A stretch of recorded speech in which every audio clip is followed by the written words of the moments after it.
Okay, so number 229 says thorium-225 undergoes alpha decay. Write a balanced equation for this reaction. So what alpha decay is when an element basically sheds off 2 protons and 2 neutrons to become more stable. Now that we know that, we can start writing the balanced equation for this.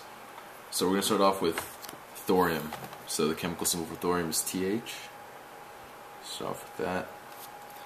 So TH, and it gives us the mass number. So we're going to write that on top of this isotope. So what this mass number is basically the number of protons plus the number of neutrons. And the way we get the atomic number, the bottom number here, is just by looking at the periodic table and finding TH. So TH, an atomic number of 90, so that's going to be the number of protons, which is the number that's going to go on in the bottom. So this is 90. Okay, so we know that with a alpha decay, the element's going to shed 2 protons and 2 neutrons. Sorry. So we already know the number of protons. It's 90. So we can just do 90 minus 2, 88. So we know that's the number that's going to go on the bottom on this side of the equation.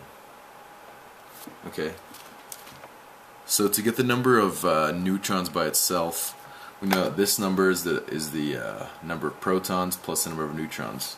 And since we know the number of protons, which is 90, we could just subtract 225 by 90 to get the number of neutrons by itself.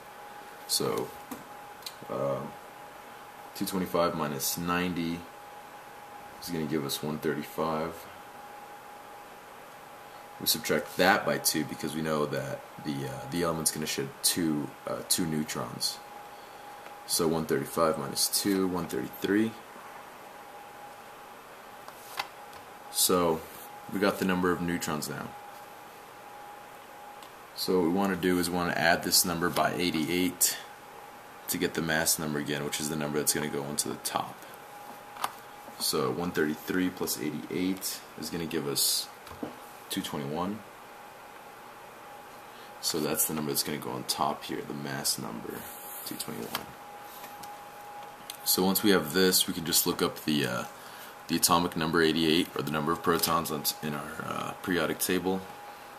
So 88, it's going to be Ra.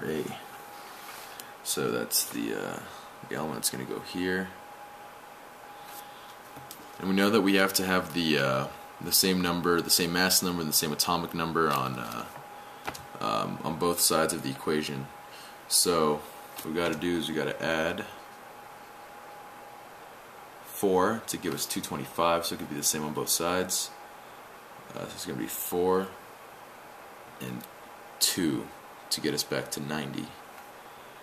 And you can either write an alpha symbol there, or you can look up the element on the periodic table. So I'm going to look up the atomic number 2. We know that's helium, so it's going to be He.